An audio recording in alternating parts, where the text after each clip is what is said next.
Remember last week when the Bruins came to the Prudential Center, put up a touchdown and an extra point on Jacob Markstrom, and basically ran the Devils out of their own building? Yeah, me neither, because the Devils beat the Bruins in their latest matchup 5-4 in overtime at TD Garden. We have a lot to break down in today's episode of Locked On Devils, a lot of contributors. Buckle up, everybody. You're Locked On Devils, your daily podcast on the New Jersey Devils, part of the Locked On Podcast Network, your team every day. Hi, this is Bryce Salvador, and you're Locked On Devils with Trey Matthews. Elliott scores! Oh, Stevens stepped up, nailed it. Brodor's got the puck. What a shot. The Devils win the Stanley Cup. Alrighty now, what is up, New Jersey? Welcome back to the Locked On Devils podcast here at the Locked On Network. I'm your host, college hockey club play announcer, Devils Wire Pucks and Pitchforks, and also part-time credential media member, Trey Matthews. Remember when I said a few days ago that the Devils game against the Islanders was boring? Well, their latest matchup against the Bruins made up for it because there was a lot of action, and I have so much to dissect. Let's get right into it. In the first segment, I will share my main takeaways from the game. The Devils beat the Bruins 5-4 in overtime. An unlikely hero pushed through. Then in the second segment, I will highlight many players that caught my eye, including naming my personal 3 stars of the game. Such a shame that I had to narrow it down to 3 because, like I said, so many players had productive days, but I had to narrow it down to 3 players. It wasn't easy, but I was able to do so. Then in the third and final segment, like I do with every post-game episode recap, I will compare the stats and give the Devils a letter grade. All right, the Devils are back in the win column. They snapped their modest 3-game losing streak. I've said it before, and I'll say it again. The Devils aren't really playing for anything at this point. This is game 81 of 82. In fact, when this episode goes live, the Devils will close out the regular season against the Detroit Red Wings at the Prudential Center. I don't think they're going to play many of their go-to guys just for precautionary reasons. Can't confirm or deny that, but the Devils have been stagnant for quite some time. They knew that they were going to play the Hurricanes in the first round. They don't have home ice advantage. It's not like the Canadiens and Blue Jackets situation where there's a lot at stake to close out the regular season. No, the Devils have been locked into the 3rd seed in the Metro. They can't move up. They can't move down. It's hard for them to get motivated. And Sheldon Keefe talked about it recently.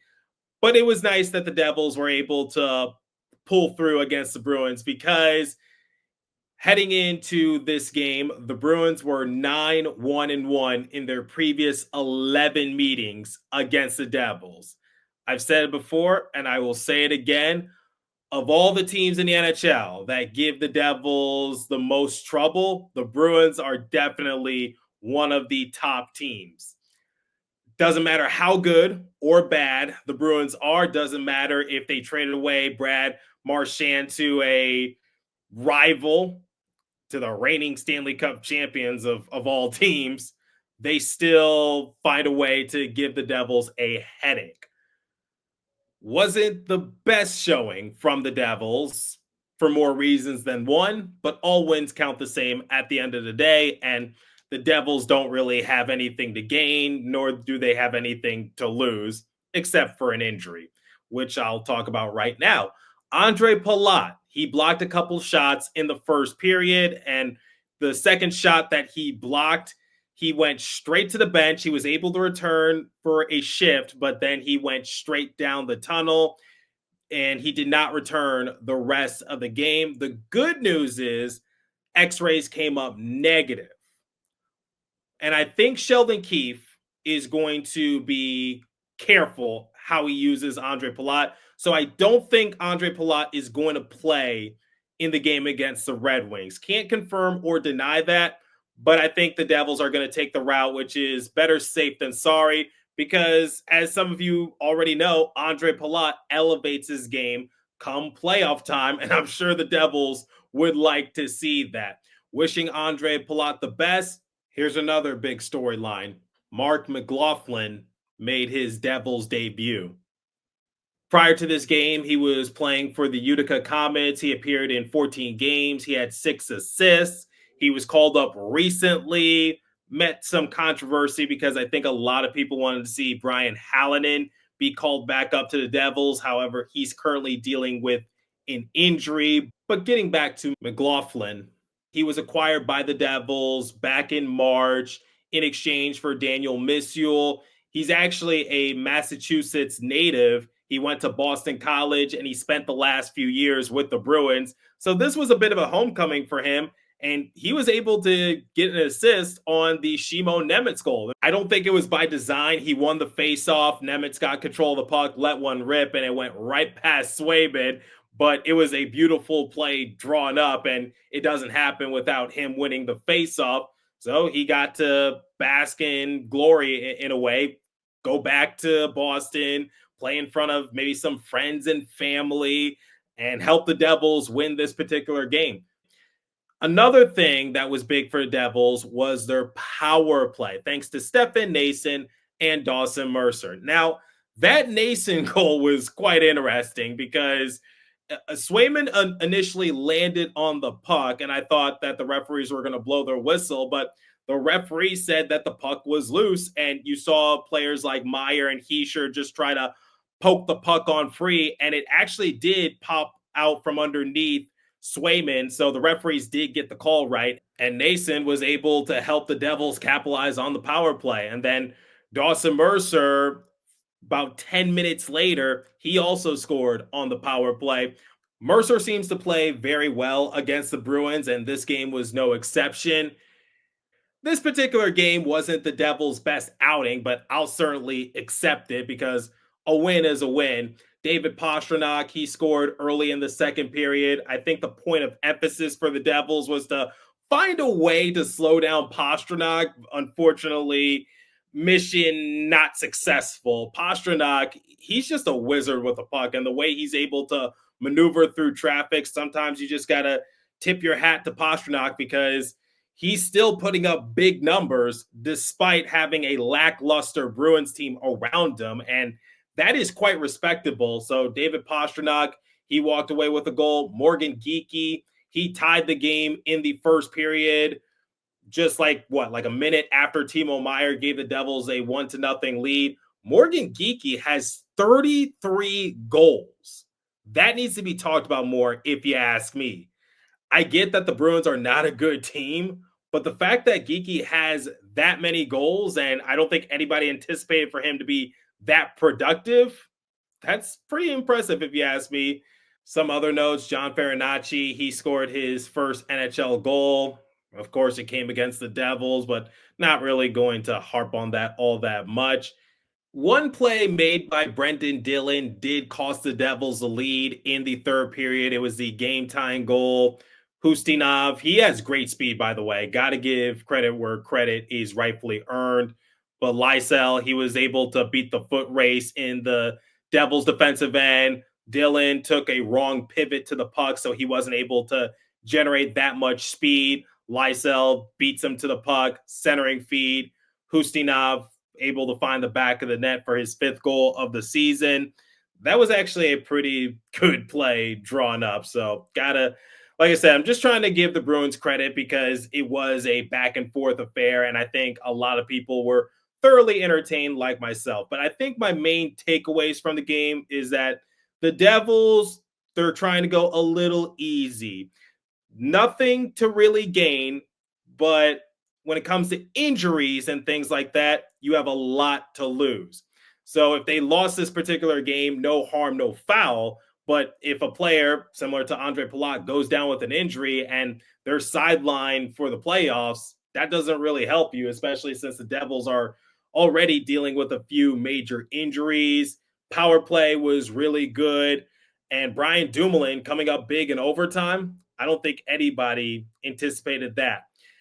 We're going to highlight even more players that caught my eye momentarily. But before we continue, let me tell you guys about Monarch Money. Ever check your bank account and wonder, where did all my money go? Between dining out, online shopping, and entertainment, it's easy to lose track. That's where Monarch Money comes in, your personal CFO, giving you full visibility and control over your finances. Monarch Money isn't just a budgeting app, it's a complete financial command center.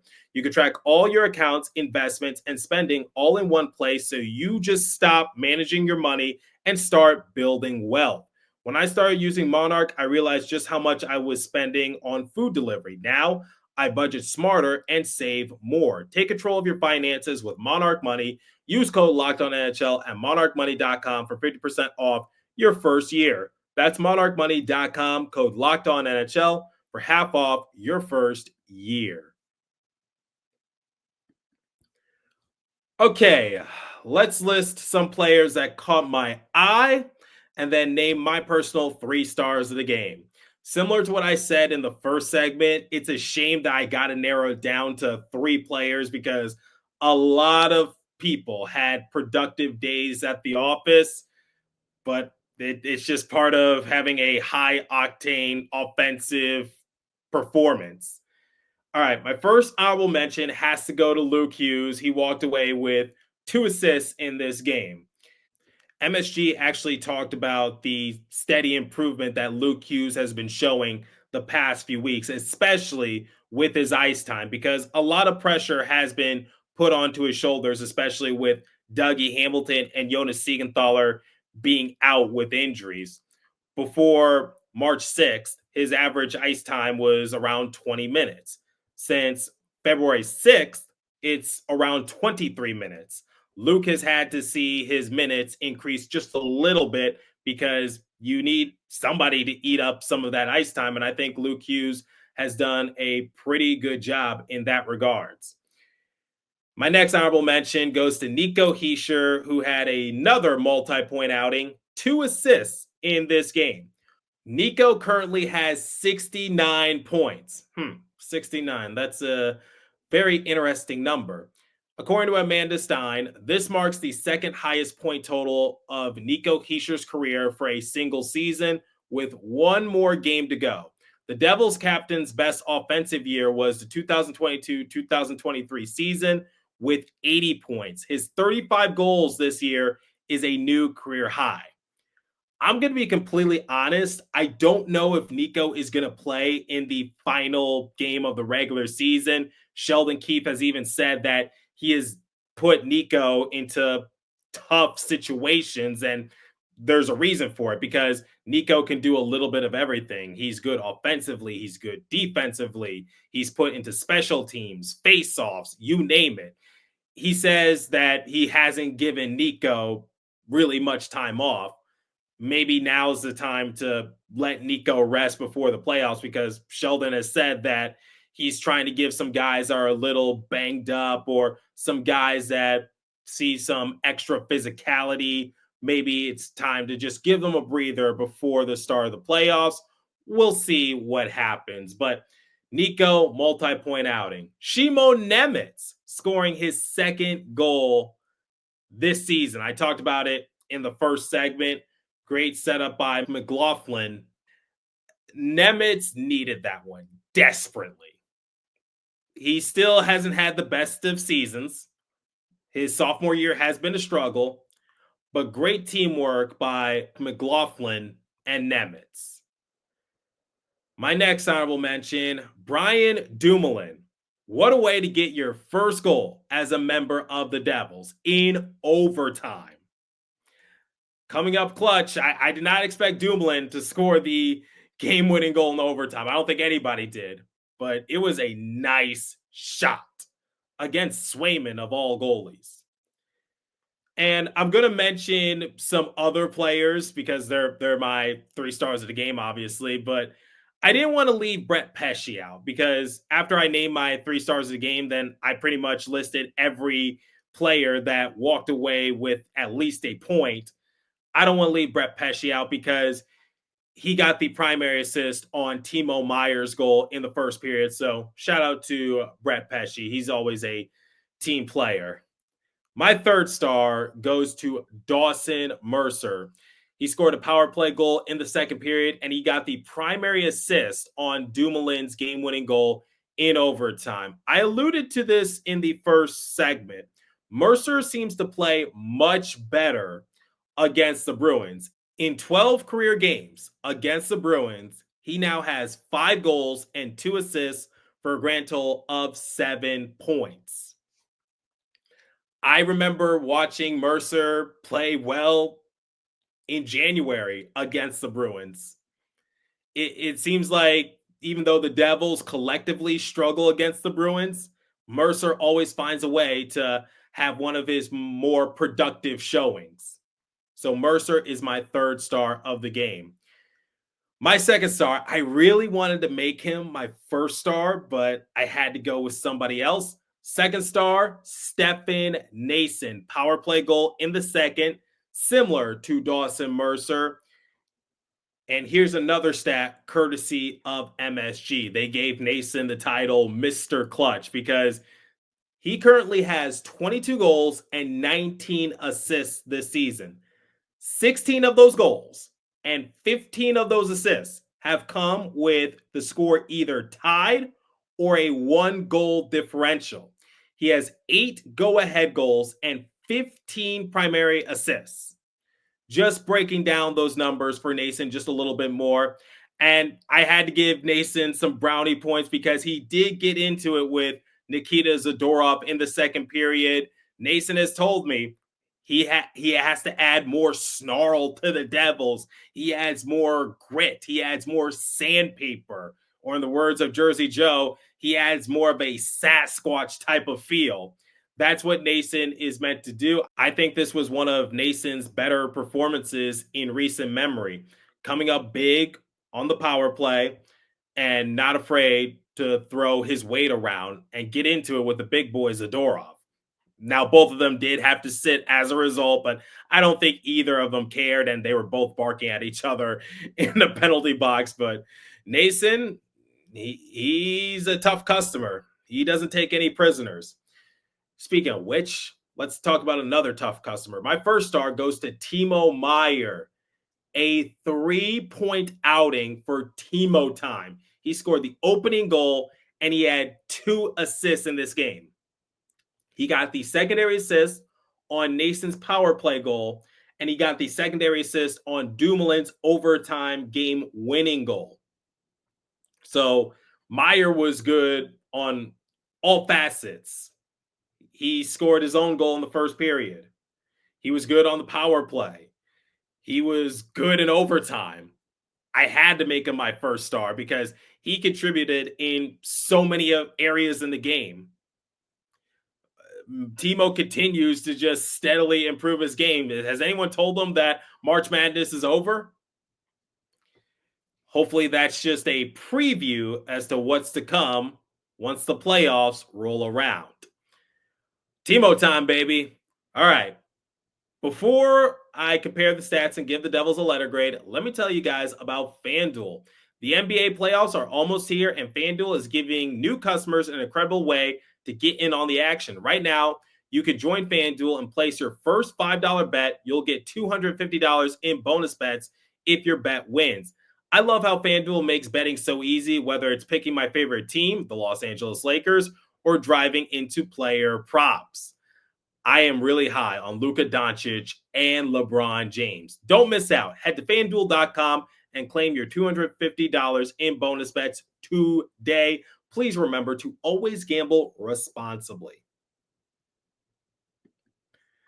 All right, let's compare the stats, give the Devils a letter grade, and get out of here. Shots on goal differential, 26-24 in favor of the Devils. Power plays, Devils were 2 for 2 thanks to Mercer and Noesen. Bruins were 0 for 2. Hits, 29-20 in favor of the Bruins. Giveaways, 7-6 in favor of the Devils. Takeaways, 9-4 in favor of the Devils. Block shots, 18-8 in favor of the Bruins. Time spent in the penalty box, 6 apiece. All right. If I had to give the Devils a letter grade, Like I said, it wasn't their best showing, but at the same time, they're not really playing for anything. They're just going through the motions, if you would. So this one's a little tough. It's hard to assess. I'll give them a B minus.